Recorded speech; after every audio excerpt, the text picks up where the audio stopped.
నమస్తే అండి. అంబటి రాంబాబు గారు పోసాని గారి విషయంలో ప్రెస్ మీట్ పెట్టి ఏదో మాట్లాడుతున్నాడు. ఏం మాట్లాడుతున్నాడంటే, అప్పుడెప్పుడో జరిగిందది. అప్పుడేం చేస్తున్నారు? ఇప్పుడు కేసులు పెట్టారు. అప్పుడెప్పుడో 3 సంవత్సరాలు, 4 సంవత్సరాల క్రితం జరిగినప్పుడు ఇప్పుడెందుకు కేసులు పెట్టారు? అసలిప్పుడు పెట్టొచ్చా? అని అన్నారు. ఒకటి. అప్పుడు కేసులు పెడితే ఎవరైనా తీసుకుంటారా రాంబాబు గారు? అప్పుడు పోసాని మీద కేసులు పెట్టుంటే ఏ పోలీస్ స్టేషన్ అయినా ఆ కేసులు తీసుకుంటారా? ఒకవేళ నిజాయితీగల పోలీస్ ఆఫీసర్ గారు ఉండి వాళ్ళు కేసు ఫైల్ చేసినా మీరు దాన్ని ముందుకు పోనిస్తారా? ఆయన అరెస్ట్ చేయనిస్తారా? జరిగేదేనా అది? జరిగే విషయాలు చెప్పండి కొంచెం. అంటే మీ ప్రభుత్వంలో మీ గవర్నమెంట్ ఉండంగా ఒకరి మీద, మీ పార్టీ వాళ్ళ మీద, ఎవరి మీదన్నా ఒకరి మీద కేసు పెడితే పోలీసు వాళ్ళు నిజాయితీ పరులు అయ్యుండి వాళ్ళు ఒకవేళ కేసు ఫైల్ చేసినా మీరు దాన్ని ముందుకు పోనిస్తారా? అలా పోనిచ్చే వాళ్ళే అయితే వివేకానంద రెడ్డి గారి కేసు మీరు ప్రతిపక్షంలో ఉన్నప్పుడు స్టార్ట్ అయింది. మీరు అధికారంలోకి వచ్చిన తర్వాత దాన్ని ఎందుకు నిరూపించలేకపోయారు? దాన్ని ఎందుకు మట్టి మాయం చేశారు? కాలం గడుపుకుంటూ వచ్చారు? చెప్పండి. అది మీది కాబట్టే, ఇది వేరే వాళ్ళది కాబట్టి ఇట్లా మాట్లాడతారా? నిజంగా పోసాని మాట్లాడిన మాటలు ఒక మనిషి మాట్లాడే మాటలేనా అయ్యి? మళ్ళీ మా నోట్లతో మేము చెప్పుకోలేము అలాంటి మాటలు. అదే మాటలు మిమ్మల్ని అనుంటే మీరు అలాగే కాముగా ఉంటారా? ఏం మాటలు మాట్లాడాడు ఆయన? ఒకసారి మీరు వినండి బాగా. అంతా సోషల్ మీడియాలో వస్తుంది, టీవీలో వస్తుంది. బుద్ధి ఉందా మీకు అసలు? మీకు అన్నీ నరిసిపోయి ఉన్నాయి, ఇంకా బుద్ధి రాలేదు మీకు. ఏ టైంలో ఏం మాట్లాడాలో కూడా తెలియదా? ఇంకొకటి, అసలు ఆయన రాజకీయాలకు నాకు సంబంధం లేదు, నేను ఏ రాజకీయ పార్టీలో లేను, నేను మా ఫ్యామిలీ వాళ్ళు ఇట్లా చెప్పారు అందువల్ల నేను కాముకుంటున్నాను అని అన్నాడు. తప్పు చేసినోడు రాజకీయ పార్టీలో ఉన్నప్పుడు తప్పు చేసి రాజకీయ పార్టీలో లేను అని చెప్పి గమ్మునుండిపోతే వాడిని వదిలేయాలా? అసలు వాడు ఎవరైనా మీరు మొత్తం రాష్ట్రం మొత్తం మీద ఒక 100 మంది చేత పోసాని మాట్లాడింది కరెక్ట్ అని 100 మంది చేత మీడియా ముందు ఎవరైనా సోషల్ మీడియాలో అయినా తెలిపండి. ఓటింగ్ పెట్టండి మీరు. 100 మంది చాలు.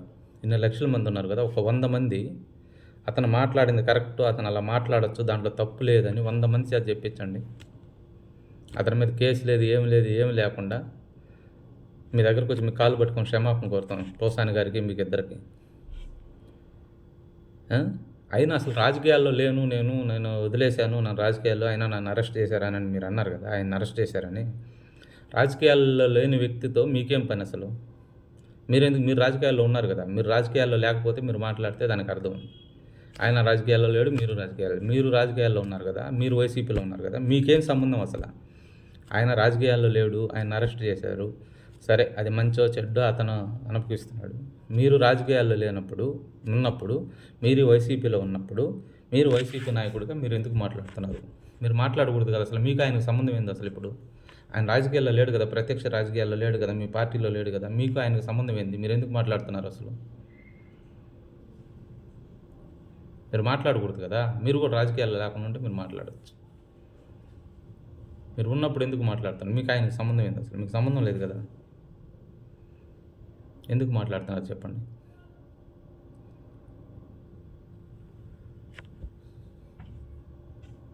కొంచెమైనా వాడండి కొద్దిగా.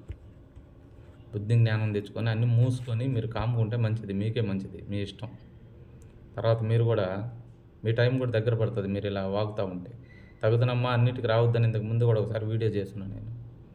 సింగారించుకొని రాబాకండి మీరు పేరంటానికి వచ్చినట్టు. అర్థమైందా? ఆయన రాజకీయాల్లో లేనప్పుడు, మీరు రాజకీయాల్లో ఉన్నప్పుడు మీకు ఆయనకి సంబంధం ఏంటి? మీరు ఎందుకు వస్తున్నారు? మీరు ఎందుకు గీక్కుంటున్నారు? మీరు ఎందుకు గోక్కుంటున్నారు? నాకు తెలిసి ఈ విషయంలో ఇవన్నీ ఆయన ముందు ఆల్రెడీ సజ్జల గారు చెప్పారు, వాళ్ళ కొడుకు చెప్పారు, అందుకే నేను మాట్లాడానని ఏదో పోలీసు వాళ్ళకు వాంగ్మూలం ఇచ్చినట్టున్నాడు. నాకు ఇది ఒక డౌట్గా ఉంది. మా వాళ్ళు కూడా ఇప్పుడు టీడీపీ వాళ్ళైనా జనసేన వాళ్ళైనా గవర్నమెంట్ కొంచెం జాగ్రత్త పడాలా. నాకు తెలిసి పోసాని ఏదో చేస్తారని డౌట్గా ఉంది మీ జగన్ రెడ్డి గారు. ఆయనకు అలవాటు కదా, అంతకుముందు పరిటాలరావు గారి గురించి అప్పటి నుంచి సాక్ష్యాలు మాయం చేయడం, ఇప్పుడు వివేకానంద రెడ్డి గారి విషయంలో సాక్ష్యాలు మాయం చేయడం.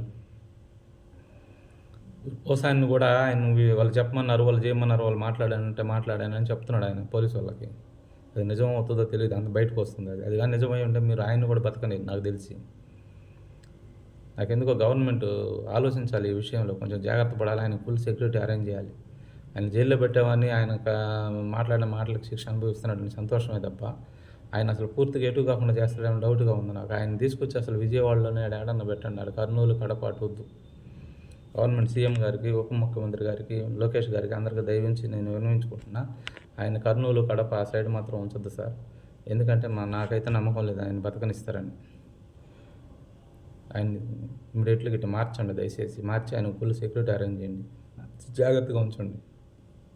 ఇలా నమ్మటానికి లేదు.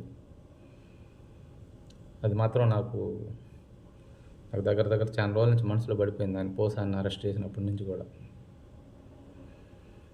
అంబటి రాంబాబు రాజకీయాల్లో లేని వ్యక్తి గురించి రాజకీయాల్లో ఉన్న మీరు మాట్లాడకూడదు. మీరు రాజకీయాల్లో లేనని చెప్పి మీరు కూడా ఒక లెటర్ రిలీజ్ చేసి మీరు మాట్లాడండి, నడిసిద్ది. సరేనా? ఆలోచించుకొని మాట్లాడండి ఈసారి మాట్లాడేటప్పుడు.